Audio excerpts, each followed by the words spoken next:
Vale, muy bien. Comienzo con la presentación, ¿no? Yo soy Raquel, de Ecologistas en Acción La Rioja. Muchas gracias a todas y a todos por participar en esta jornada que hemos organizado desde La Rioja, dentro de la programación de los 30 días en bici que promueve Iñaki Prieto y que también está por aquí. Eh, bueno, es un placer hoy poder contar con Pilar Vega, que además de Ecologistas en Acción, doctora en Geografía, con su tesis sobresaliente cum laude sobre planes de movilidad urbana sostenible, cuya temática es pionera en España, ¿no? Es la primera tesis sobre esta temática. Además, Pilar es socia fundadora de GEA21 y profesora asociada de la Universidad Complutense, donde imparte clases de temáticas relacionadas con el urbanismo, el territorio y el transporte. Es un lujo tenerte esta tarde aquí, Pilar. Muchas gracias. Ya te doy paso. Muchas gracias. Bueno, estoy como en versión like, porque no me encuentro muy bien y además he tenido un problema logístico, así que ahora vais a ver una presentación que es una presentación en blanco y negro. Pero bueno, yo creo que para ver un poco lo que yo quería presentar, pues sirve igual. No sé si es pequeña la pantalla, si se ve bien, ¿me podéis decir? Vale. La Bueno, pues vemos bien, como sí. me habéis pedido una charla muy general sobre movilidad urbana, pues vamos a pasar a hablar de esto. Bueno, aquí tenéis algunas de las imágenes de La Rioja, de Logroño, vamos, de transporte público, de Pilar, movilidad activa y ponerlo un poquito más grande la pantalla. no lo sé, ese es el asunto, que si lo pongo más grande no sale, porque es que se abre en esto, es que si lo pongo más grande no se ve. Vale. No se ve el logo y muchas cosas. Entonces, bueno, una de las cuestiones, por entrar un poco en aclarar algunos conceptos. Perdona, Pilar. Igual puedes poner en ver pantalla completa. ¿Dónde está eso? Tienes arriba a la derecha, a la izquierda, ver, presentación de página. Modo de pantalla completa. Más abajo, abajo, ahí. No, arriba, ahí. Ahí, vale.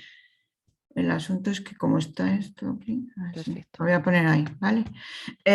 Bueno, el asunto que os comentaba es bueno, que es mejor aclarar una serie de conceptos que se utilizan en todas partes, porque claro, ahora la palabra movilidad es una palabra, bueno, pues que está muy de moda, ¿no? Y que a veces se utilizan como sinónimo de cuestiones que no son todas acertadas, ¿no? Que parece que dicen lo mismo, no dicen lo mismo. Entonces, por aclarar algunas cuestiones, ¿no? Movilidad urbana es la movilidad que se hace en las ciudades, pero también es la que se hace en estos espacios que son periurbanos, metropolitanos, suburbiales, llamarlos como queráis. Esto también es movilidad urbana. Por otro lado, la palabra sostenible, que es otro de los conceptos que se utilizan mucho ahora para todo, para la movilidad, para la edificación, para la comida, para todo, ¿no? Pues también es otro concepto que tiene un cúmulo de interpretaciones muy diferentes y donde todo parece caber, ¿no? Por ejemplo, pues este es el Salón del Automóvil Ecológico y la Movilidad Sostenible. Son coches eléctricos, pero a ver, pues que intentan pues, llegar a alcanzar las velocidades, los volúmenes de ocupación de espacio y claro, luego aquí tenemos como siempre la bicicleta. Ahora hay un anuncio, no sé de qué compañía es, no sé si es, sé que es un volumen, no sé si es BMW, pues que el coche queda aparcado, la gente sale con bici, pero lo que nunca nadie niega es que tiene que estar el coche ahí. O sea, la bici es como una cosa para el ocio, una cosa supletoria, una cosa de adorno, pero bueno. Por recordar un poco, pues en el año 87, en la Comisión Brundtland, presidida por Gro Harlem Brundtland, que presidía la Comisión Mundial de Medio Ambiente y Desarrollo, pues definió este concepto y es a partir de ese momento cuando se empieza hablar de lo que es el desarrollo sostenible y de esa palabra que es sostenible, ¿no? Entonces, bueno, pues todos lo sabemos lo que es aquel desarrollo que satisface las necesidades de la generación presente sin comprometer la de las futuras, pero claro, ahí cabe todo. ¿Qué es lo que se satisface? ¿Cuáles son las necesidades? ¿Hasta dónde están los límites?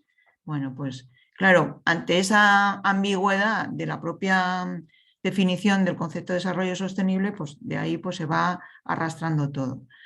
Pues al mismo tiempo, ¿qué pasa? Que los técnicos, los políticos, la gente que está en el bar y que opina de todo, pues contraponen movilidad a transporte. Bueno, pues esto no sé si es así, ¿no? Se habla como movilidad como algo que es bueno. Entonces, no, porque la movilidad, incluso dentro de Ecologistas en Acción, y del transporte como algo malo. De hecho, cuando haces una navegación en el Google y dices movilidad y pones movilidad, te salen bicicletas y redes ciclistas, y cuando pones transporte, pues te salen los aviones, los camiones, todo eso, y el transporte público urbano. Entonces, bueno, pues te lo ponen como ya como diciendo por lo peor, ¿no? La movilidad, desde mi punto de vista, es buena o mala dependiendo del tipo de desplazamiento que se haga. Si es motorizado o no, si es colectivo o no, ¿no? Hay mucha confusión. No sé, a mí me gustaría hacer una charla interactiva y que respondierais algunas preguntas, ¿no? No sé si esto lo queréis hacer, porque creo que es más pedagógico y yo, como lo hago con los alumnos, me parece que es lógico. ¿Es lo mismo transporte colectivo que público? ¿Alguien puede responder? Yo ni idea, me imagino que serán diferentes. Colectivo que va mucha gente y público que esté pagado con el erario por las administraciones públicas, pero hablo desde la ignorancia. ¿Alguien tiene alguna opinión más? Se confunde público, como a veces se dice que público es colectivo y no lo es. Lo público no solamente es que lo pagan las administraciones públicas, porque un transporte público colectivo puede estar prestado por una compañía privada, y de hecho así ocurre en un buen número de servicios de transporte por carretera, ¿no? O incluso ahora también en los ferrocarriles, ¿no? Y un servicio colectivo, pues es un servicio donde entra mucha gente, ¿no? Y es un servicio que se comparte con más gente y que es masivo. Sería pues los ferrocarriles de cercanías, los autobuses de gran capacidad y los pequeños también. Esos son colectivos. Los servicios públicos, pero sin embargo hay transportes colectivos que no son públicos. ¿Podríais decirme a alguien un transporte colectivo que no sea público? El alza. Luego os examino al final. Esto es un examen. El alza con el que voy a Madrid. No, el alza es público. Pues entonces no doy una. Por ejemplo, los autobuses para coles concertados. O no concertados también. Todo aquel servicio que sea discrecional no es regular y por tanto no es público, sino que tú tienes que contratar ese servicio de forma privada, bien porque eres de un colectivo de trabajadores, una escuela o lo que sea. O turistas que van a hacer un tour. ¿Vale? ¿Queda claro? Más o menos, ¿lo he explicado bien o no? Si no lo he explicado, lo vuelvo a repetir. Coldo, ¿te ha quedado claro? Me ha quedado claro, me ha quedado Vale. claro. Pues entonces, claro, a veces cuando hablamos, que nos podemos equivocar cualquiera, pues confundimos estos conceptos y hay que dejarlos claros. Otro tema es el vehículo privado o transporte privado. Se habla del vehículo privado, que es muy malo, y el vehículo, se dice, el vehículo privado contamina, el vehículo privado, bueno, el vehículo privado son las bicicletas también, y por tanto habrá que decir el vehículo privado, que es un automóvil, o si es un coche, o si es motorizado, si no motorizado. Eso hay que un poco, pues, estaría bien que la gente, pues todos nos supiéramos a qué nos estamos refiriendo. Y luego está lo de los vehículos ecológicos, que a mí se me escapa, ¿no? Porque que un vehículo cero emisiones o eco sea ecológico o sostenible, pues a mí, vamos, para mí es un problema, porque ninguno es ecológico al 100%, sí que limita más la contaminación directa de la calidad del aire de las ciudades, pero no deja de contaminar. Su tubo de escape estará en una central térmica, en una central nuclear, en donde sea. Puede ser solar, pero también eso tiene su impacto. O sea, no hay ningún vehículo que no tenga un impacto, ¿no? Puede ser más directo o puede ser a final de tubería. Y luego, ¿cuál es el vehículo más ecológico? Pues solamente hay uno, y otro que es también bastante ecológico, que uno son los pies y otros son las bicicletas. Así que ese es el asunto del que debemos partir desde el movimiento ecologista, desde mi punto de vista. ¿Qué sería entonces la movilidad urbana sostenible? Aunque también puede ser esa movilidad urbana sostenible que dice la gente que es sostenible, algunos ayuntamientos, algunas instituciones, algunas marcas de coches, etcétera, pues es bastante insostenible si nos vamos, pues eso, al salón del automóvil, o si nos vamos a las prácticas que se hacen en algunas ciudades sobre y las medidas que se implantan para decir que son sostenibles, ¿no? Entonces vamos a intentar aclarar algunas cuestiones. La movilidad sostenible o la movilidad urbana más sostenible sería aquellos viajes vinculados al ahorro energético y a la mejora de la calidad de vida de la ciudadanía, ¿no? ¿Qué sería la movilidad? El deseo o la necesidad de desplazamiento de personas y mercancías. ¿Cómo se logra eso para que sea sostenible? Pues que se cubra teniendo el menor impacto ambiental, es decir, el menor consumo energético y en la menor emisión de gases de efecto invernadero y de otros contaminantes de calidad del aire, pues ya sabemos todos, las partículas en suspensión, los óxidos de nitrógeno, el ozono, etc. Pero es muy importante no solamente la movilidad, sino que también es muy importante el concepto de accesibilidad, porque cualquier desplazamiento tiene que tener una accesibilidad. ¿Y qué es la accesibilidad? Pues es ese concepto que facilita que toda la gente tenga capacidad de salvar las distancias que le separan de sus necesidades o deseos. Tengo un problema, que es un perro. ¡Curro! Ven aquí, ven aquí. Como no deje... Entonces, para que esa accesibilidad sea sostenible, tiene que tener proximidad espacial, porque solamente esa será... Ven aquí, curro. Ven, ven. Solamente esa accesibilidad será la que es próxima, la que permita que esos modos de transporte que consumen poca energía y que emiten pocas contaminantes, pues puedan realizarse esos desplazamientos, ¿no? Pues el radio de acción peatonal, que son 250 metros, el radio de acción ciclista, que depende de la orografía, pues puede llegar a tener 7 kilómetros, pues esa creación de cercanía es la que pues, puede fomentar esos desplazamientos sostenibles. La movilidad urbana se enfrenta a una serie de retos. Una es la del envejecimiento de la población, pues ya vemos cómo está la pirámide de población en general en nuestro país. Pues la pirámide nos dice que si ahora estamos muy envejecidos, cuando estemos en el año 2064, pues estaremos mucho más.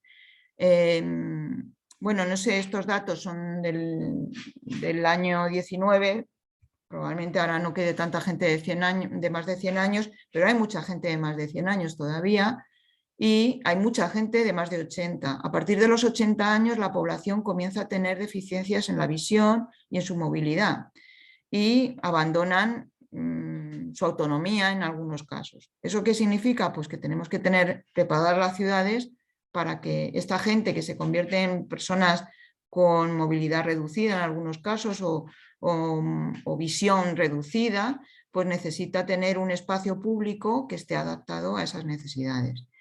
Las cifras de población nos hacen ver que la pirámide futura va a ser muy, muy envejecida, pues para el 2043 prácticamente España es un lapicero más que una pirámide, y además tenemos un territorio pues, con un gran vacío urbano y eso no significa que solamente que exista un gran vacío de urbanización, sino que también existe un gran vacío de transporte público. Muchos municipios no tienen la dotación suficiente de servicios de transporte público para que se muevan las personas que no tienen coche, por ejemplo.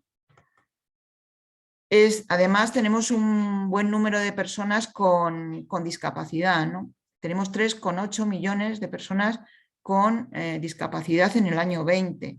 Y lo que sí que sabemos es que hay un 58,3% de esas personas que su modo de transporte es el automóvil, porque ni el transporte público es suficientemente adaptado para facilitar la movilidad de estas personas. Los eslabones de la cadena están continuamente, pues no baja el escamoteable, la rampa no funciona, la parada no está bien señalizada. O sea, hay un montón de eslabones de esa cadena de accesibilidad que se cortan. Incluso muchos, para salir de casa, pues ni siquiera pueden hacerlo, porque pues, a veces hay un escalón o a veces no hay ascensor para bajar. Bueno, las dificultades que tienen todas estas personas pues son en subir o bajar la acera también cuando van caminando por la calle, superar obstáculos, cruzar la calle, identificar calles o cruces. Bueno, hay muchos problemas y muy diversos, ¿no?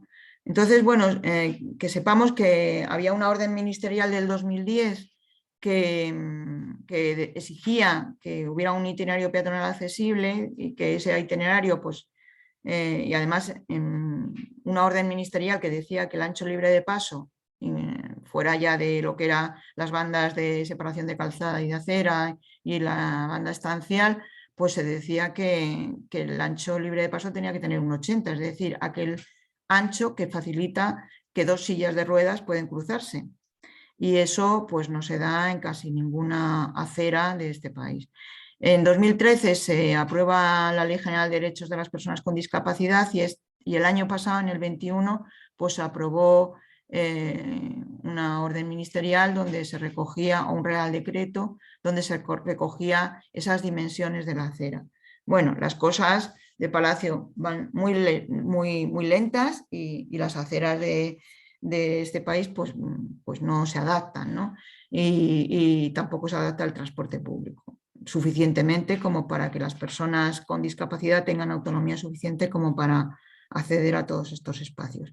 Daros cuenta que desde el 2013 muchos ayuntamientos tenían que ya haber dispuesto esto, pero cuando se hace una obra nueva ni se plantean el cumplir el ancho libre de paso. Se remata, se hace, se mejora quizá el firme, pero no el ancho, porque si no sería quitar privilegios al coche en la banda de estacionamiento o en la banda de circulación. Bueno, estas situaciones de vehículos aparcados en las aceras estrechas ya de por sí, pues están por todas partes, en todas las ciudades. Hay que ir a un mejor reparto del espacio público porque tenemos una situación en la que bueno, el automóvil, utilizado mayoritariamente por una persona, pues ocupa mucho espacio y ese mismo espacio, como sabéis, pues se puede ocupar en un transporte público o en bicicleta o andando y no tiene el mismo impacto. Otro de los retos es frenar el modelo disperso que tiene la urbanización, ¿no? No sé, en La Rioja probablemente estos fenómenos de suburbanización no se da tanto, pero bueno, sí que yo he visto que hay muchas promociones del boom inmobiliario del 2008 que todavía quedan por ahí, desde Zaragoza a Logroño, donde hay pues mucha unifamiliar en algunos casos y bueno, pues hay esos movimientos pendulares que hace que la gente vaya en coche hasta una vivienda unifamiliar y que eso pues bueno, satisfaga, no sé, la idea colectiva que existe sobre las bondades de este tipo de viviendas, ¿no? Entonces esto cada vez se está expandiendo más en las grandes áreas metropolitanas como Madrid y Barcelona, pero también pues, en las áreas de influencia de todo Madrid. Pues, en Madrid, por ejemplo, el barrio, se habla de que un barrio pues, es Toledo, que otro barrio tienen relaciones de movilidad con Madrid de barrio y todo el corredor de la Sagra, el corredor de Henares, pero también pues, pasan las comunidades autónomas de Castilla y León. Entonces, bueno, pues cuando hay medios de transporte como el automóvil, pero también los trenes de velocidad que funcionan como cercanías, pues estos modelos tienen bastante éxito. Bueno, sobre la ocupación del suelo, pues vemos que donde más ocupación del suelo hay y donde más se ha construido y se ha ocupado el suelo, pues ha sido en las redes de transporte, pero también pues en zonas en construcción e incluso en zonas deportivas y recreativas, como si hubiera una obligación de hacer campos de fútbol, polideportivos, cuando el juego de los niños pues no tiene por qué estar en un espacio donde solamente te enseñan a hacer una cosa, que es jugar al fútbol de forma arreglada y guiada por un tutor. Quiero decir que el juego está en las plazas, está en el espacio público y no tiene por qué siempre ser un deporte, una actividad pues reglada, con normas, donde los niños no pueden innovar nada. Entonces, pues todos los municipios dedican muchos espacios a esto de las zonas deportivas. Bueno, el espacio del transporte, de este transporte suburbial, ocupa muchísimo asfalto. Ya veis, esta es la A6 en el corredor del noroeste de Madrid, donde pues, hay 3, 6, 9 carriles para coches, ¿no? Hay un busvao, pero que la zona utiliza poco.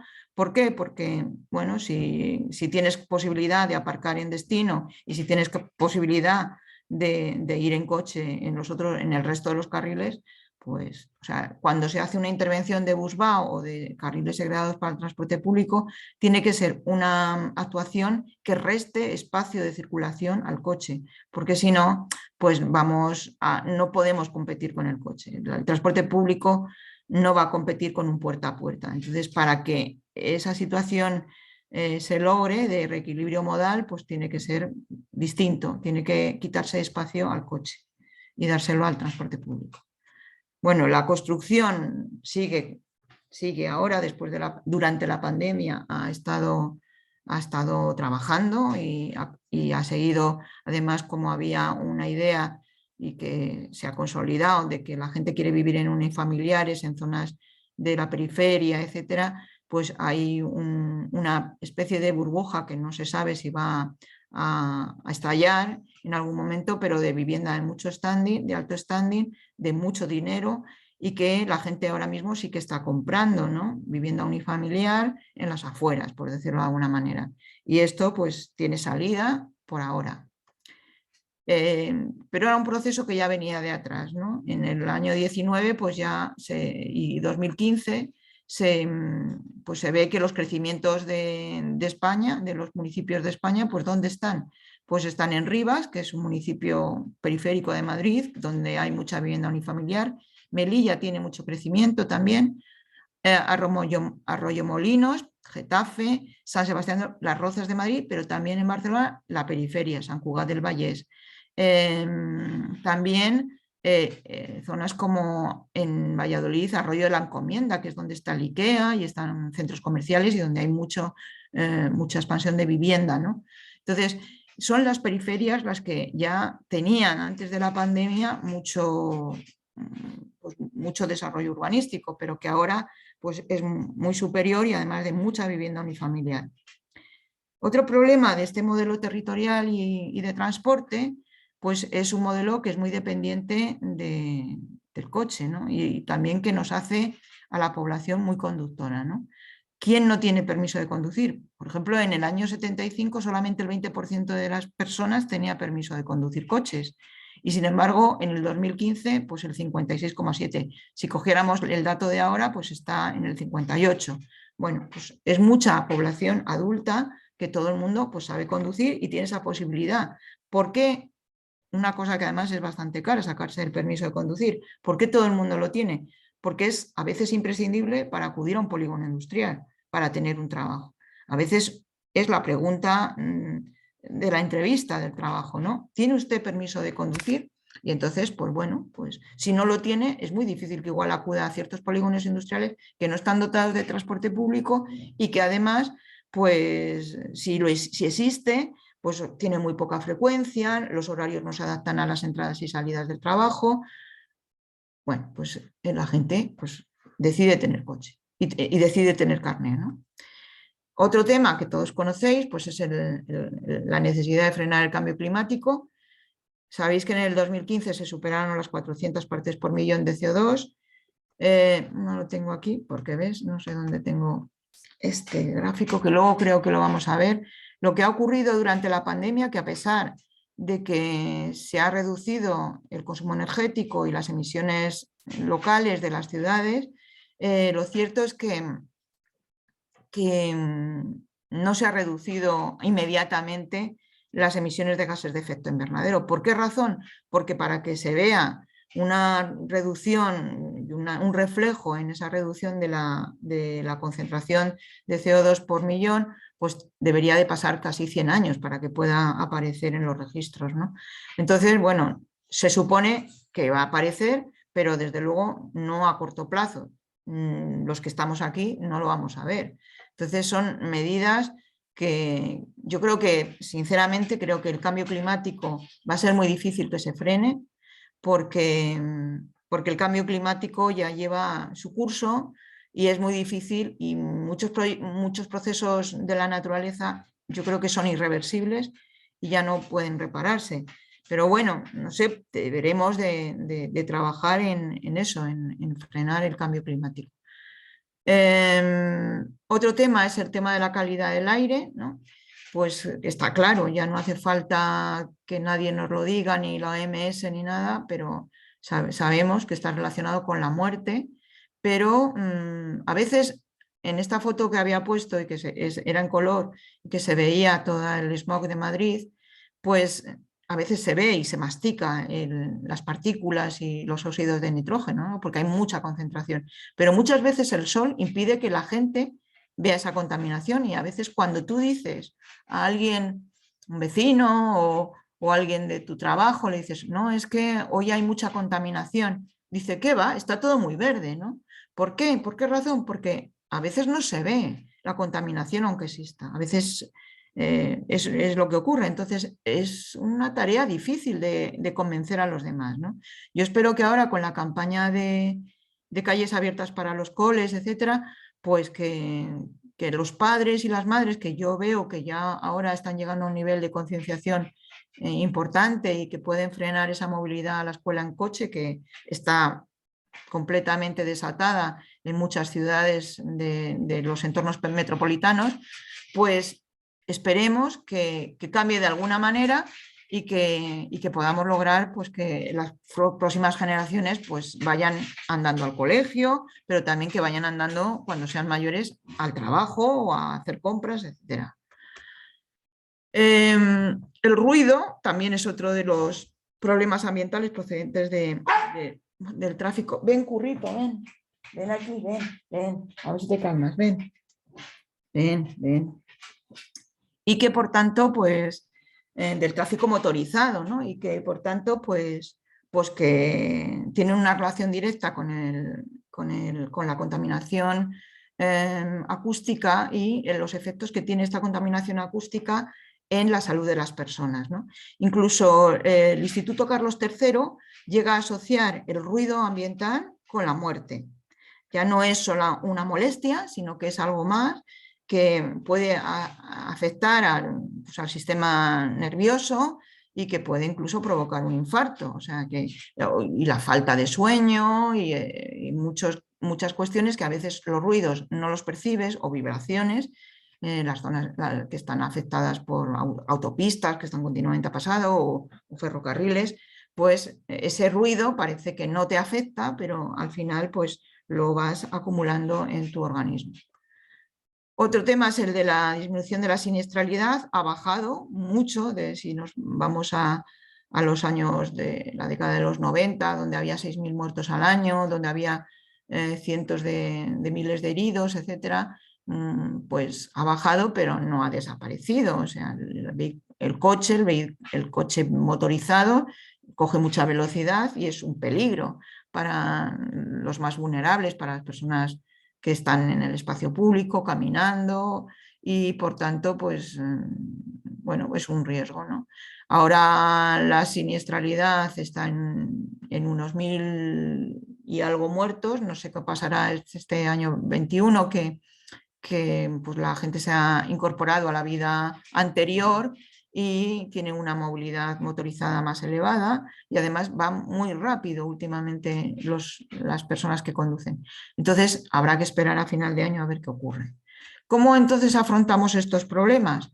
Bueno, pues ahora mismo pues, se están afrontando a través de planes de movilidad urbana sostenibles. Los planes de movilidad no son unos planes de tráfico motorizado, sino ni de planes de circulación que se venían haciendo pues, antes del año 2005, y era cómo funcionaban un poco las ciudades. Daros cuenta que los planes de tráfico y de circulación motorizada lo que hacían era hacer hueco al coche para que no tuviera interrupciones en su circulación y que tuviera mucha capacidad de estacionamiento. ¿Eso qué hacía? Que se transformaban continuamente las ciudades. Las autopistas penetraban en las ciudades, espacios que podían haber sido de usos de zonas verdes o lo que fuera, pues se convierten en espacios para aparcamiento. Las plazas públicas durante mucho tiempo se convirtieron en espacios para aparcamientos, y entonces pues ese era el panorama. Ahora os voy a enseñar unas fotos de cómo ha evolucionado el espacio. Entonces, bueno, estos planes ni valoraban el impacto ambiental y era esa fluidez de tráfico el objetivo fundamental y la capacidad de estacionamiento, ¿no? Bueno, esta es la plaza de Atocha, la plaza de Carlos V, donde los peatones durante esas épocas del siglo XIX, ¿no? Pues estaban en medio de la plaza, ¿no? Bueno, luego hicieron un escalestri para que el tráfico no solamente fuera en superficie, sino también elevado, para que tener más capacidad. Esta es otra vista del escalestri. Y pasa lo mismo en la Plaza de Mayor de Madrid, ¿no? Esto puede que en vuestra ciudad también pase, pero yo como no la conozco muy bien tampoco he querido. Entonces, la Plaza Mayor de Madrid era un jardín, era una plaza de estancia, era una plaza de encuentro, era una plaza donde había árboles, donde la gente iba a tomar la fresca, donde el transporte público, si veis aquí al tranvía, pues recogía viajeros. Yo recuerdo además de cuando era pequeña también, no sé si era justo en la Plaza Mayor o al lado, también haber cogido algún autobús.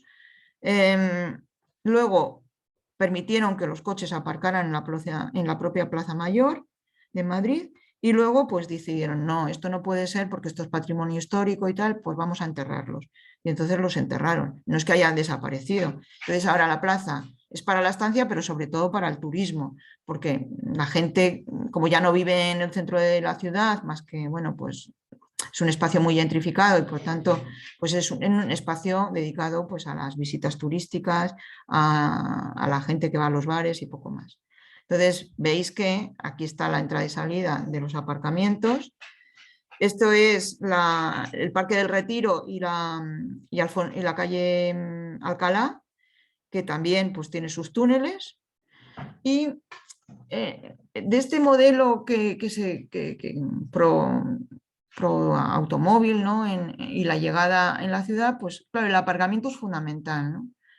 Y es un modelo que ha estado vigente hasta los años 90, toda la década de los 90, desde los años 60, desde la aparición del 600 y la adquisición por parte de las clases medias y obreras de coches de forma masiva, pues es que, claro, el obrero nunca había estado tan bien y tenía su coche, y por lo tanto también tenía derecho para circular y para aparcar. Bueno, pues claro, entonces entramos en un círculo vicioso, ¿no?, del modelo de transporte, donde el desarrollo de la industria del automóvil fomenta que la gente compre esos coches, la gente está súper contenta por tenerlos y además exige, como tiene coche, exige que haya buenas carreteras y espacios para aparcar. A la vez, tener ese coche cuando no puedes aparcar en el centro y dices, bueno, aquí se aparca mal, pues entonces me voy a ir a la periferia, porque allí se aparca estupendamente. Entonces, el modelo territorial empieza a ofertar vivienda en esas periferias, se crean atascos, el transporte público empieza a no funcionar bien porque comparte la congestión con esos atascos, hay un colapso circulatorio permanente, las administraciones dicen, pues para resolverlo vamos a hacer más carreteras, los peatones y ciclistas quedan totalmente marginados porque las aceras se hacen más pequeñas. Por ejemplo, la acera de la calle Alcalá en los años 80 se hizo más pequeña, se estrechó. A los peatones se les mete por pasos subterráneos o por pasos elevados y se les hace dar muchos rodeos. Entonces entramos en ese círculo vicioso que no parece tener salida, ni siquiera ahora, cuando las administraciones públicas parece que hacen algo y además hay dinero para ello, porque seguimos teniendo los mismos atascos. En el año 86 se constituye en Madrid el Consorcio Regional de Transportes, que es el primer consorcio de transportes que se implanta en nuestro país. Y bueno, pues esto es maravilloso porque el transporte público era deficitario, porque daba malos niveles de servicio y porque los tiempos de viaje se hacían muy largos, ¿no? Entonces, el tener un abono transporte que te permite viajar dentro de tu zona las veces que desees durante un mes o un año, pues era una cosa mágica. Yo lo recuerdo cuando lo utilicé, que me parecía lo mejor de lo mejor, ¿no? Pero ¿qué pasaba en todo ese periodo, ¿no? Que las administraciones públicas fomentaban mucho el transporte público, pero a la vez no dejaban de hacer carreteras y no dejaban de fomentar la adquisición de coches subvencionados por los distintos planes Prever o los que fueran, ¿no? De cada momento. Entonces, así no se puede llegar a un cambio modal, porque es muy difícil que el transporte público colectivo compita con ese transporte privado motorizado, ¿no? Porque es más rápido, porque da el puerta a puerta, porque puedes llevar a la familia, porque puedes llevar al novio, a la novia. Ese es el asunto, ¿no? Hubo una inversión inmensa en todas las ciudades donde se hicieron fastos durante el año 92.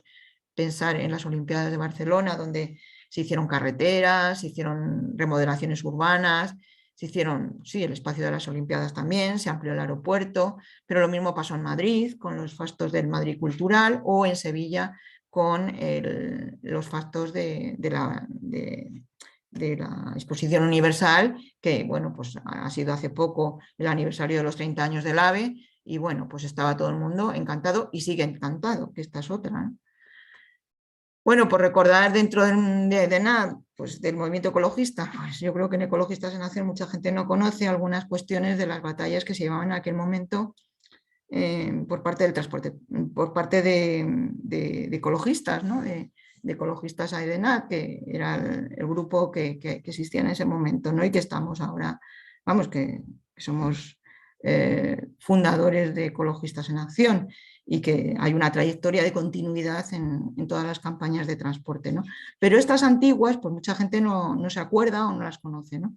Pues en aquel momento éramos tan así que en el año 88 pues editaron unos bonobuses, ¿no? que ponía Asociación de Defensa de la Naturaleza y con eso pues mucha gente subía gratis en los autobuses, ¿no? Hicieron 5.000 bonobuses caseros hasta que pillaron a uno de los miembros de la Comisión de Urbanismo y tuvo un juicio y creo que no hubo una sanción, o sea que al final se reconoció que, bueno, pues que no había ningún problema. Eso sí, pues no se volvieron a editar, pero era una campaña interesante. Otra campaña pues es la campaña que se hizo por la subida hasta 115 pesetas, que si lo pasáis a euros, esto no es nada, del autobús y del metro, que hubo despidos y privatizaciones y que en el año 91 pues los trabajadores de la MT se encerraron y acamparon en la Castellana durante, yo no sé si fueron 3 o 4 meses y bueno, hubo una bolsa de resistencia, bueno, Ecologista, EDENAT, pues en aquel momento apoyó.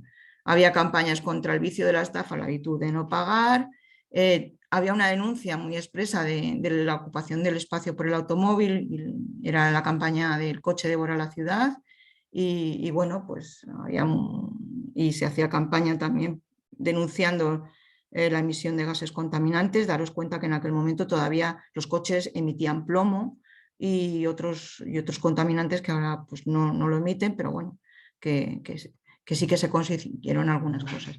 Y luego había unas campañas sobre cuando se iban los coches de la ciudad, pues todo el mundo lo veía porque se colgaban en la Castellana.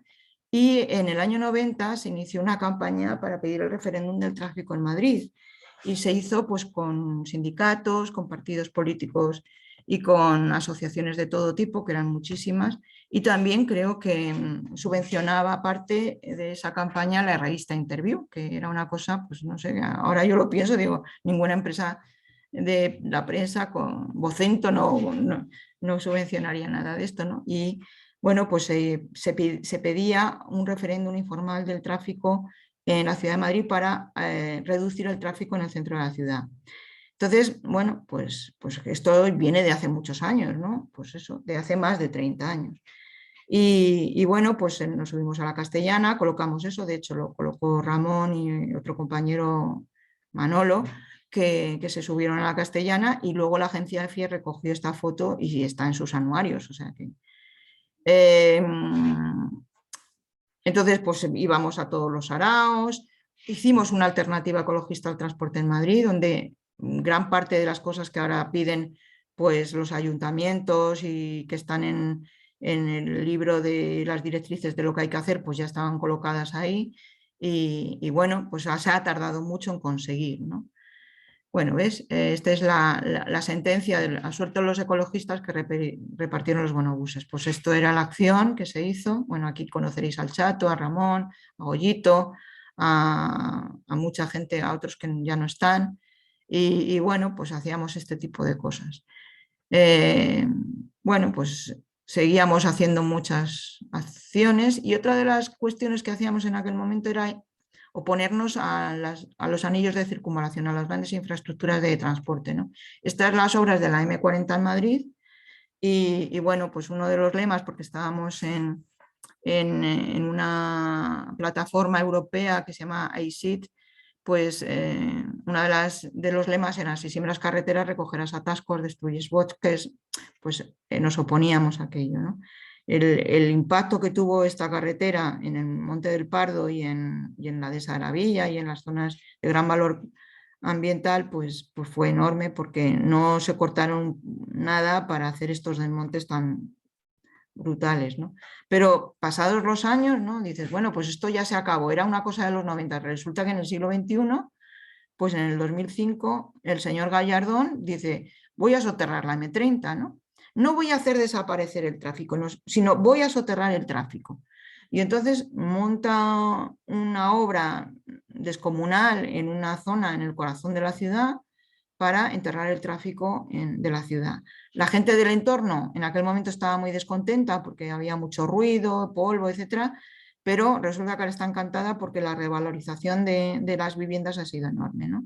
Entonces, bueno, ahora tenemos otro problema, que es que se quiere soterrar la A5, la que va hasta Extremadura, ¿no?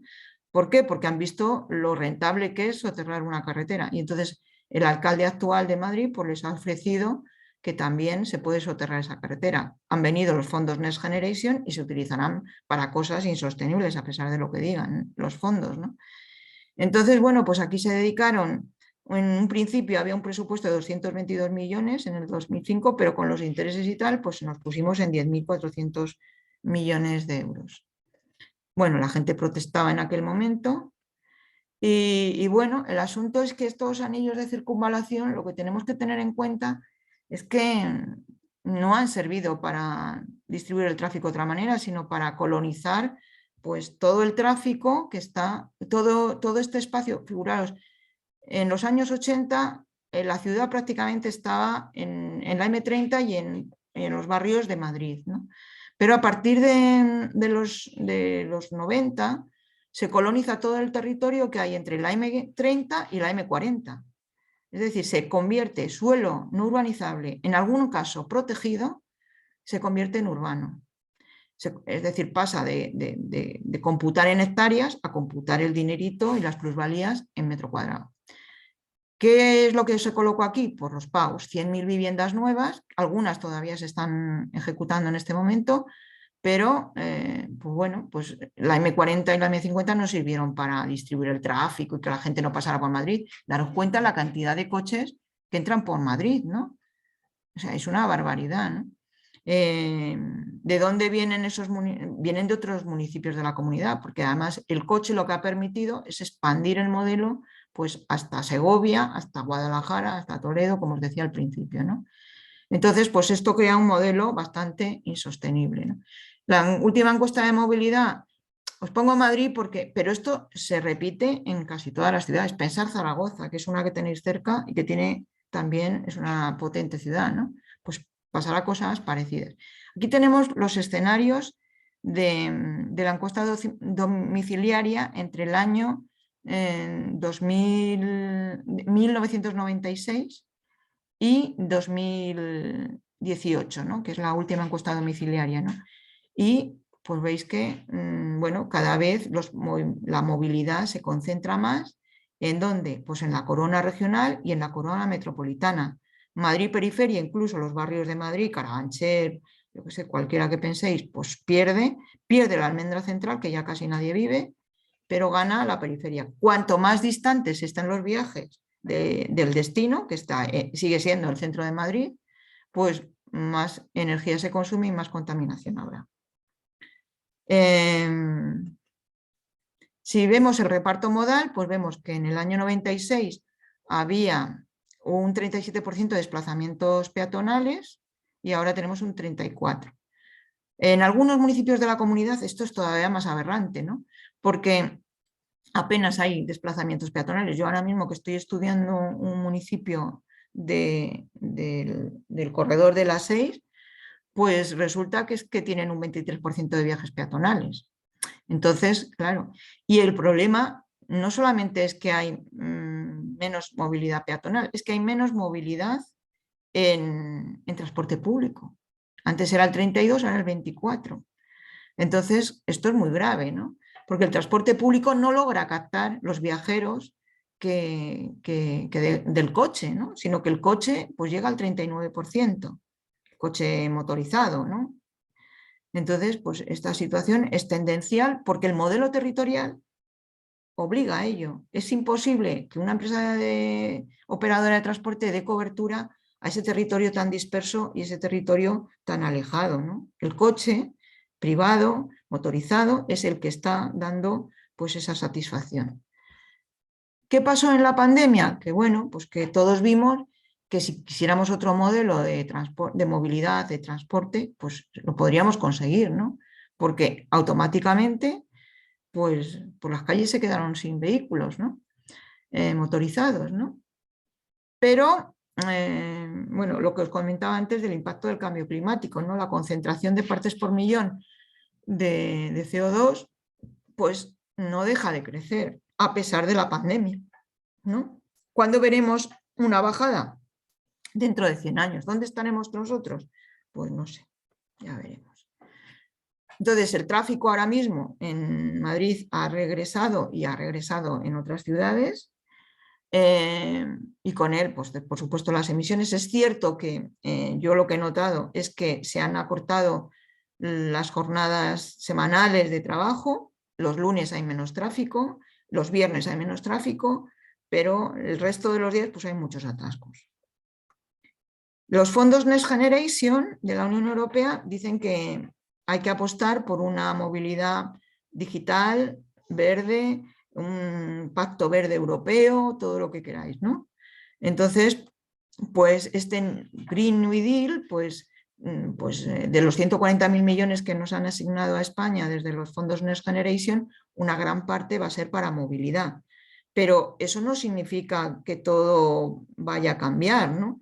Algunas cosas cambiarán, pero cambiarán si las políticas son palo y zanahoria. Quiero decir que si se restringe el uso del vehículo privado realmente, porque se le da menos espacio, porque se le penaliza más, etcétera, pues lo conseguiremos. Pero la última medida del gobierno, de nuestro gobierno y de otros gobiernos, de subvencionar el carburante, pues vemos que no se atreven del todo, ¿no? Entonces, bueno, pues España puede, en este marco de presupuestario que vamos a tener, pues bueno, pues hay una ley de movilidad sostenible que en este momento está en fase de sugerencias, va muy lento. La primera ley de movilidad sostenible que se hizo en España fue la de Cataluña, con el gobierno de Aznar todavía, y que, bueno, si no hubiera estado Aznar, probablemente esta ley se hubiera expandido con mayor rapidez, aunque tampoco lo aseguro, ¿no? Porque luego durante el periodo de Zapatero pues tampoco avanzó mucho, ¿no? Pero ahora sí que parece que sí, que está ya en una consulta previa para las sugerencias de hecho, pues estamos haciendo Ecologistas en Acción estas sugerencias, pero todavía probablemente le queda bastante tramitación, porque probablemente tiene que ir al Consejo de Estado, al Congreso, o quizá lo hacen por el camino de la urgencia y lo llevan directamente al Consejo de Ministros. Pero bueno, esto se verá en los próximos meses a ver cómo acontecen los acontecimientos. La ley pues no está mal y bueno, pues estamos de acuerdo con casi todo. Hay algunas cosas que tienen un peso excesivo, como la digitalización. Dedican un articulado excesivo desde mi punto de vista al coche autónomo, cuando todavía aquí pues no tenemos coches autónomos así por las calles y no se sabe qué recorrido va a tener. De hecho, hace poco en Estados Unidos pues, ha habido varios accidentes de estos coches con atropellos mortales y con siniestros, o sea que no es una cosa que esté muy probada y sin embargo la legislación ya lo recoge. Por otro lado, pues se le da mucho peso a la electromovilidad. Y claro, pues eso es un problema porque condiciona mucho. Una de las cuestiones que recoge, bueno, otra de las cuestiones que ha salido en este marco actual de los fondos Next Generation ha sido la Ley de Cambio Climático y Transición Energética, que desde mi punto de vista es un gran avance y que recoge pues, lo que quiere es facilitar la descarbonización y llegar a un modelo circular. Bueno, pues todo esto, pues yo esto lo comparto bastante, pero luego, claro, tienen mucho, los principios rectores no están mal, desarrollo sostenible, accesibilidad universal, todo está muy bien, ¿no? Pero bueno, una de las cuestiones que recoge es las zonas de bajas emisiones, que bueno, algunos ya sabéis qué es y en qué consisten, ¿no? Y bueno, pues bien, está muy bien, pero el asunto es que bueno, es para ayuntamientos de 50.000 habitantes o de más de 20.000. Entonces, el asunto es que lo condiciona mucho a la existencia de unos accesos en los que tienen que pasar vehículos de cero emisiones o eco o vehículos eléctricos, ¿no? Entonces, ahora está saliendo un Real Decreto, creo que es, para las zonas de bajas emisiones, un desarrollo para desarrollar claramente estas zonas de bajas emisiones, y sí que se especifica en el articulado que, bueno, que si yo creo, yo lo interpreto así al menos, si un ayuntamiento desea prohibir el acceso al tráfico de cualquier coche, lo podrá hacer. De hecho, hay que ir un poco más allá y pensar que las ciudades con cascos históricos han cerrado al tráfico esos espacios sin zonas de bajas emisiones, solamente por protección del patrimonio histórico, y no han tenido que ir a ver si entran los eléctricos o entran los no eléctricos, es decir, que entraban por los residentes y poco más.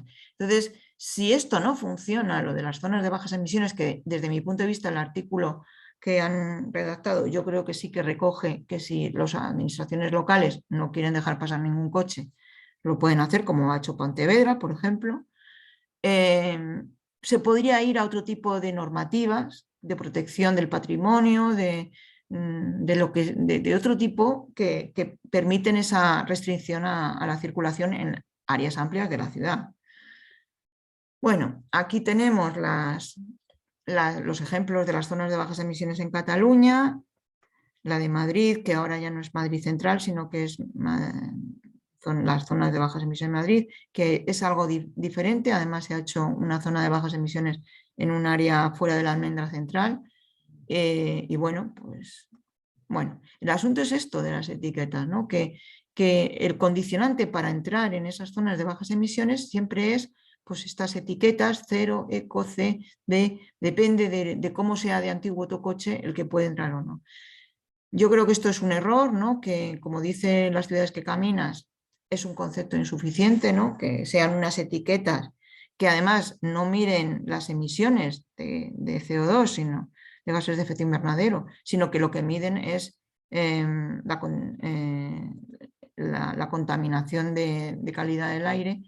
Pues yo creo que lo que hay que hacer es un poco seguir esta directriz de que sea el tráfico necesario. es el tráfico necesario para los que residen ahí, es el tráfico necesario para llevar a una persona con discapacidad, para que una persona con discapacidad entre, para hacer la carga y descarga, para que entren los vehículos de urgencia, etcétera, pero no tiene, figuraros que entran todos los coches, porque dentro de unos años la mayor parte del parque serán eco o cero o serán eléctricos, entonces podrían entrar todos.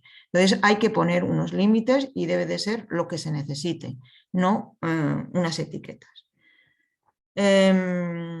Otra medida que ahora mismo pues, tiene mucho arranque, sobre todo porque la publicidad de la automoción está centrada en esto, es el tema de la electromovilidad. Bueno, pues parece ser que incluso se hacen paneles solares y molinillos de viento en las autopistas, en los modelos de simulación de Inglaterra, ¿no? Que dicen que, bueno, pues que no habrá problema de carga de los coches porque pasando por la autopista, pues se irán cargando, ¿no? Bueno, ya veremos si esto es posible a largo plazo, si esto es posible para un parque muy amplio y si esto será sostenible, ¿no? Bueno, pues a veces controles como este, ¿no? De los camiones y bueno, pues bueno, si vas por aquí, por este carril, pues que se te va cargando, tienes capacidad de carga, tienes un carril exclusivo para que circules porque eres eléctrico. No sé si esa es la solución. Es cierto que todos estos vehículos en la ciudad pues contaminarán menos y pueden, pues eso, no seguir acumulando suciedad, ya veremos, ¿no? Entonces, bueno, pues todo va a ser eléctrico. Los Segway, que a veces estos dan bastantes problemas, todos estos vehículos de movilidad personal en el conflicto con la ciudadanía en los espacios públicos urbanos, porque pueden llegar hasta 20 o 25 kilómetros a la hora. También hay estos aparatitos que van a 10 kilómetros. Bueno, pues estos son los coches autónomos. España todavía pues tiene muy poca presencia de electromovilidad, pero bueno, todo esto es el tiempo y la inversión, ¿no? Motos eléctricas, enchufables por todas partes. Esto sería un atasco con coches de combustión interna que contaminan y este sería el atasco con coches eléctricos. O sea, si llegamos a renovar el parque y que todo sea eléctrico de bajas emisiones, pues llegaremos a tener pues, el mismo escenario de congestión, ¿no? Pero además es que tenemos que tener en cuenta que todos esos coches eléctricos tan sofisticados como todos pues, los móviles y todo esto, pues que están teniendo una demanda muy importante de materias primas pues muy caras y muy escasas, ¿no? Porque el asunto es que no son ilimitadas, ¿no? El galio, el selenio, el modelio, el tungsteno, el niobio y otras, pues que son. El tema de Bolivia con el tema del litio, pues parece ser que, bueno, pues que detrás del golpe de Estado que hubo, pues que estaba la disputa por la apropiación de esos recursos naturales. Y con esto también tengo que decir que pues que era, ¿cómo se llamaba? Que Evo Morales, pues que él va a explotar el litio lo más posible, o sea, no va a dejar de explotarlo porque es un recurso que da divisas al país y que está haciendo autopistas muy, muy conflictivas también entre los pueblos indígenas y que, bueno, que no porque aunque sea un poco más prudente y tenga un poco más de consideración por las zonas indígenas, pues eso no significa que no lo vaya a seguir explotando. En general, en las ciudades lo que tenemos que hacer es reducir el consumo de espacio y crear esa cercanía que nos va a hacer posibles todos los desplazamientos peatonales y ciclistas con tejidos mixtos y multifuncionales. ¿Y qué os voy a decir yo en Logroño, ¿no? Que sí que tenéis un poco este modelo, ¿no? Pues tenéis una ciudad compacta, cercana, donde podéis ir andando a muchas partes. Hay que dar prioridad y cambiar el prisma de la jerarquía de la movilidad, dando pues, protagonismo a las personas más vulnerables, ¿no? A los peatones, a las personas con discapacidad, a las personas mayores. La bicicleta iría después, el transporte público colectivo iría después. Las mercancías de carga irían después y el coche y la moto sería lo último, ¿no? Entonces, el coche y la moto en los espacios compartidos podrán entrar como meros invitados, deberán de ir a una velocidad de menos de 10 kilómetros a la hora y lograremos, si es que se logra en muchos espacios, dar ese reparto equilibrado del uso del espacio público, pues se permitirá su uso universal, ¿no? Y las cosas pues irán encaminadas a una mayor sostenibilidad real. Otro aspecto que hay que tener en cuenta es que hay que también imponer en las ciudades otros ritmos y otros tiempos, ¿no?, de desplazamiento. Pues frente a lo que el paradigma anterior de la movilidad no dejaba de decir, que había que dar fluidez al tráfico y mucha velocidad, pues, y aceleración, pues ahora lo que toca en esa proximidad espacial es que la gente vaya lenta. O sea, ha llegado el tiempo de la lentitud. Y con esto acabo, y espero no haber sido un rollo, y perdonadme pues todos los percances que estoy teniendo con el perro y con la presentación. Muchas gracias a vosotros por la invitación. Gracias, Pilar. Ha estado genial. Muchas gracias. Muchas gracias, Pilar. Sí. Entonces, no sé si queréis que tengamos un debatillo ahora. ¿Queréis preguntar alguna cosa?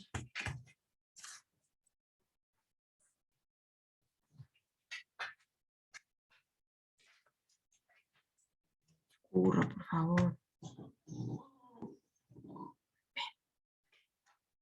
Ven, currito, ven. Ven aquí, toma. Toma. Ven. Tengo una galleta. Pues no sé, lo que me digáis. Currito, ven. A ver, aquí, ven.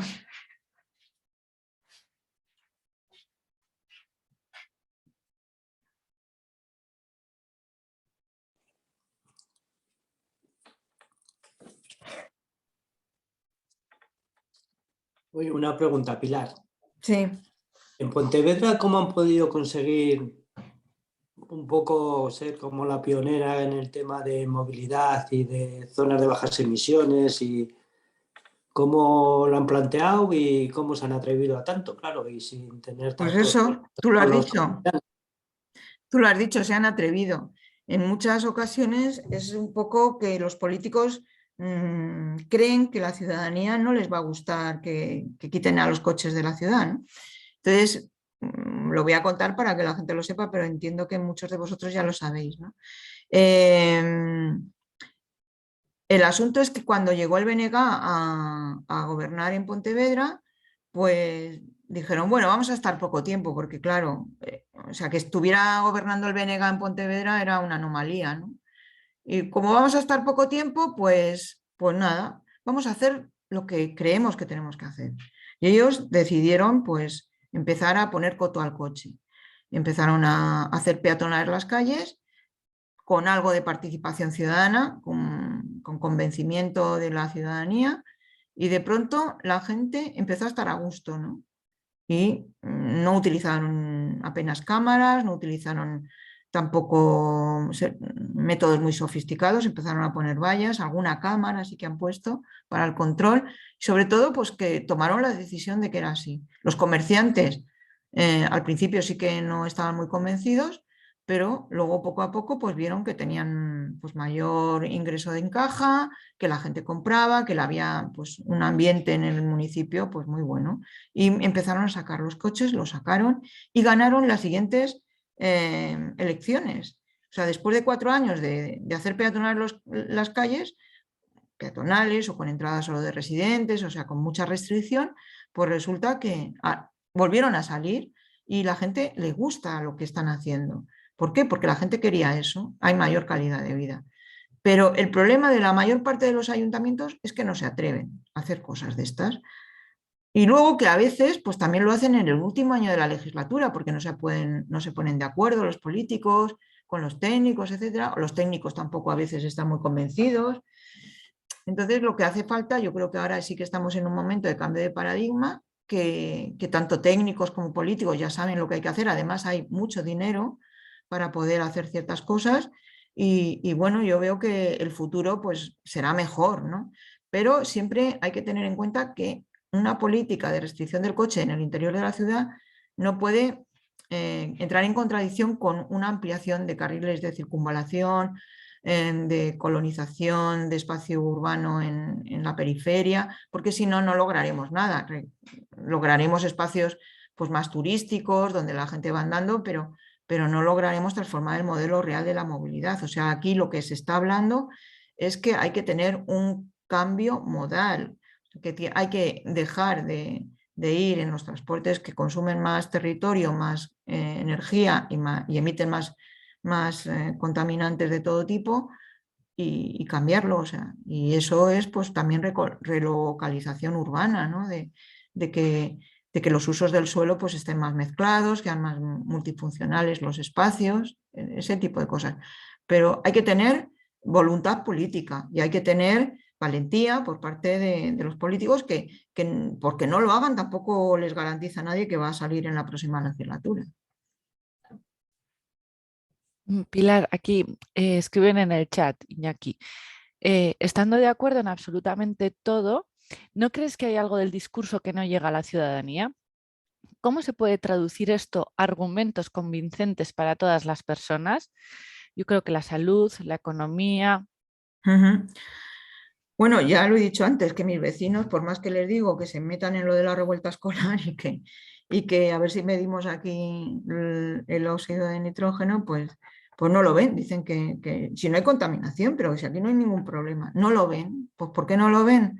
Porque yo creo que el nivel de concienciación de las familias, de la población en general, de la concienciación ambiental es muy bajo en general.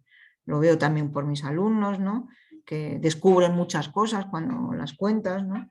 Entonces, nos queda mucho camino por recorrer, hemos llegado un poco tarde, llegaremos a conseguir algo más.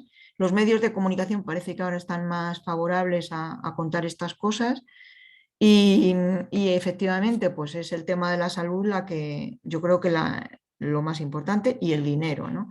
Yo he hecho muchos planes de movilidad al trabajo en empresas y en polígonos industriales. Entonces, cuando llegué a contarle lo del medio ambiente y lo del cambio climático, por supuesto, los trabajadores de estos polígonos se reían de mí. No se reían, pero es que les daba lo mismo. Que haya cambio climático a la gente es que no le preocupa, o no le preocupaba en aquellos momentos. Entonces, ¿qué les preocupaba? Cuando les hacías la cuenta de lo que se gastaban diariamente en su movilidad al trabajo, y le decía, pues es que todos los meses te tienes que quitar de tu sueldo pues 300 euros, 400 euros, y entonces eso lo veían. Y ahora el tema de la salud yo creo que está bastante extendido, ¿no? Y que la gente entiende que la contaminación sí que entiende que puede tener una relación directa, ¿no? Lo del cambio climático lo sigo viendo muy difícil, porque la gente está muy alejada de la naturaleza. De hecho, cuando yo hago un ejercicio a mis alumnos que hagan un dibujo y que se coloquen si están dentro o fuera de la naturaleza, todos ponen que ellos son muy grandes y que están fuera de la naturaleza, por supuesto, y que la naturaleza es algo pequeño que pueden dominar. Entonces, pues claro, cuando tú tienes ese egocentrismo y no sabes que formas parte de la naturaleza, es muy difícil que comprendas que el cambio climático está tan ligado a lo que tú haces, ¿no? Entonces, bueno, pues sí, la salud, yo creo de todas maneras que hay que hacer las cosas. O sea, la población de Pontevedra, si no hubiera habido un político que toma esa decisión, no se da cuenta de lo bien que se está en sus calles estanciales y favorables a la movilidad activa, ¿no? Cuando se ha hecho, pues lo han podido disfrutar, pero si no, no se hubieran dado cuenta. O sea, tienes que demostrar que eso puede ser, y para ello es como cuando se dejó de fumar en los espacios públicos y en los espacios interiores. Pues hasta que no hubo una ley que lo prohibió, la gente no vio lo bien que se estaba en una cafetería sin que la gente fumara. Pues esto es un poco igual, ¿no? Entonces, a veces la normativa que obliga sí que tiene ahí un valor para que la gente vea el escenario en positivo, ¿no? Pues ves, esto se puede hacer y esto se hace porque hay una ley. Si no, probablemente muchas cosas no se hagan. Esa es mi visión de las cosas. Y Pilar, siempre somos, o sea, es una evidencia que cuando se reduce el tráfico, se mejora la movilidad peatonal en los entornos, favorece directamente a los comercios, a la economía de los comercios, ¿no? Esto es evidente, sin embargo, o las siempre dan voz a aquellas personas que dicen que cualquier reversión, o sea, cualquier modificación de esta, hablo por Logroño, ¿no? Pues que va a repercutir negativamente sobre los comercios del entorno. Hay, o sea, hay datos reales de que esto esto no es así. O sea, se puede defender con datos. Bueno, cuando se implantó Madrid Central, lo que se hizo fue coger las tarjetas de crédito de las tiendas, de lo que había gastado la gente en las tiendas de la Gran Vía y del centro donde había sido implantado Madrid Central. Y los datos decían que se había incrementado el consumo. Eso para empezar.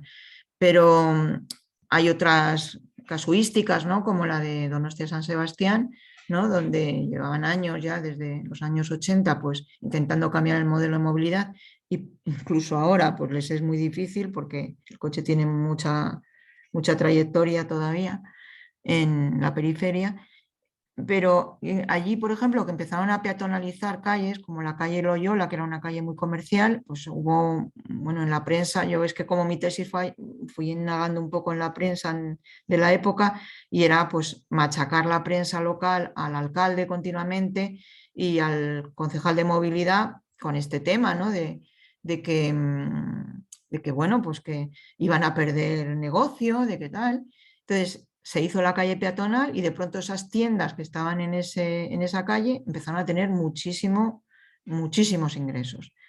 ¿Qué pasó? Que las calles comerciales de otros barrios o de la zona, pues iban al ayuntamiento a pedir que por favor a los años siguientes que les hicieran peatonal la calle y que se la hicieran calle peatonal comercial. ¿Por qué? Porque sabían que ahí iba mucha gente a comprar.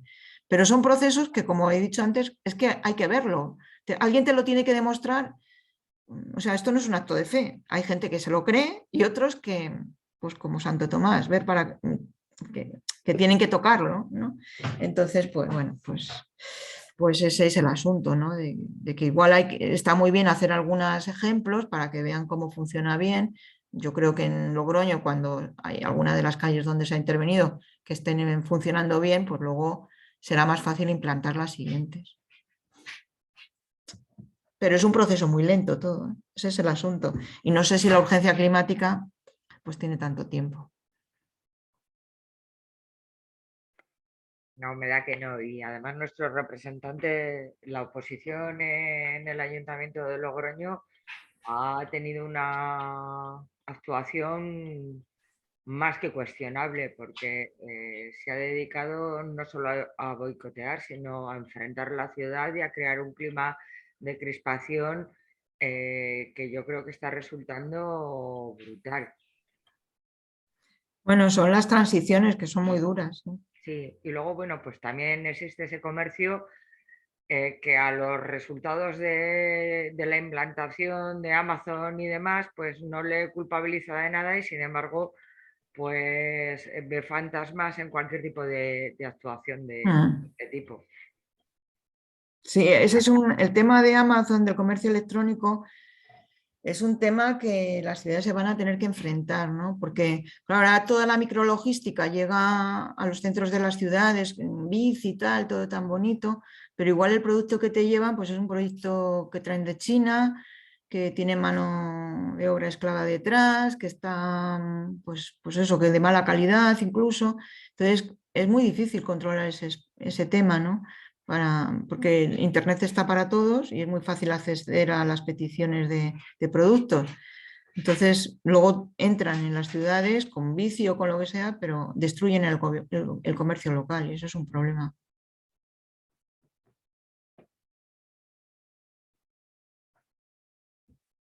Bueno, no sé, si queréis algo más, ¿alguna preguntilla? Bueno, hola. Hola, Rubén. Sí, yo simplemente, bueno, gracias por la charla y apuntar la importancia de los procesos educativos en todo esto, ¿no?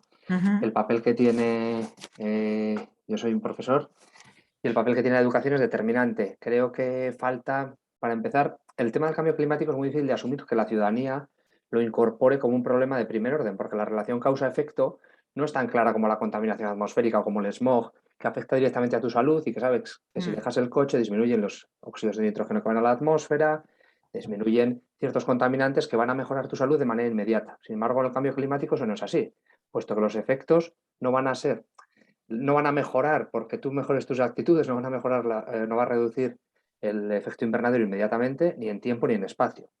Entonces es muy complejo. Para eso yo creo que es necesario trabajar el tema en los ámbitos educativos de una manera mucho más intensa de lo que se viene haciendo hasta ahora. Creo que se pasa muy superficialmente.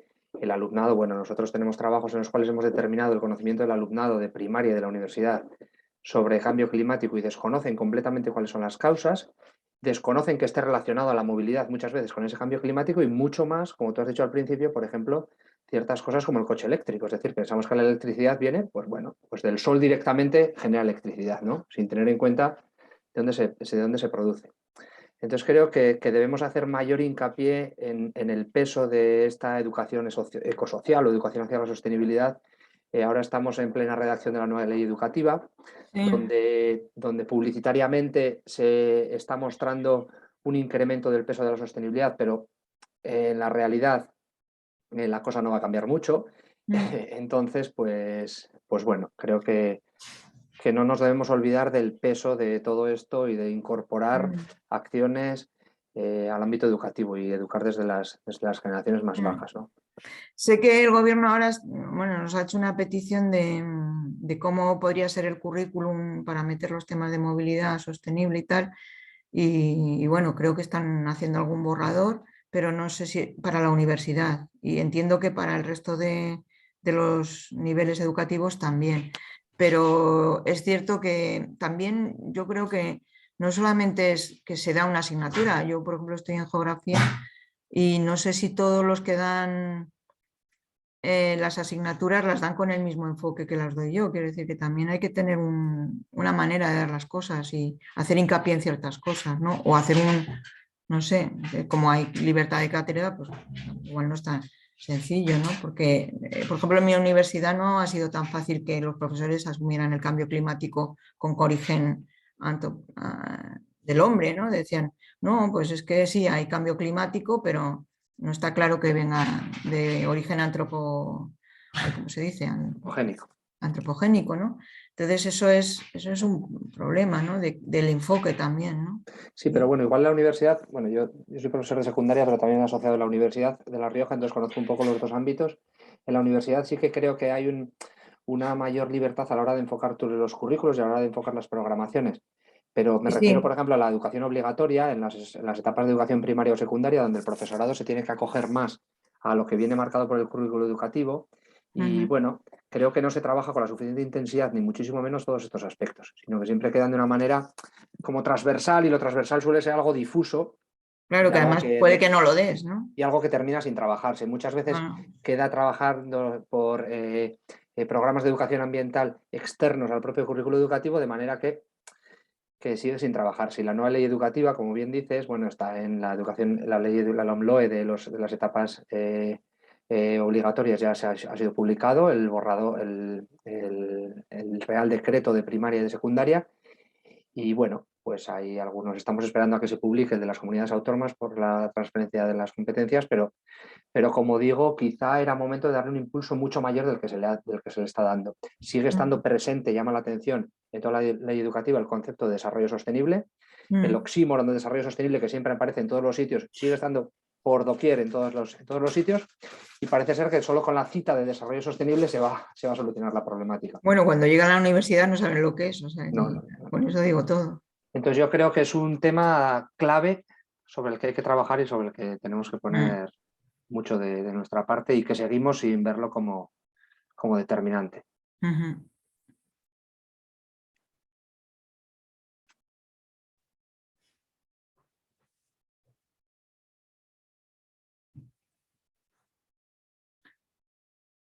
Bueno, Raquel, tú me dirás.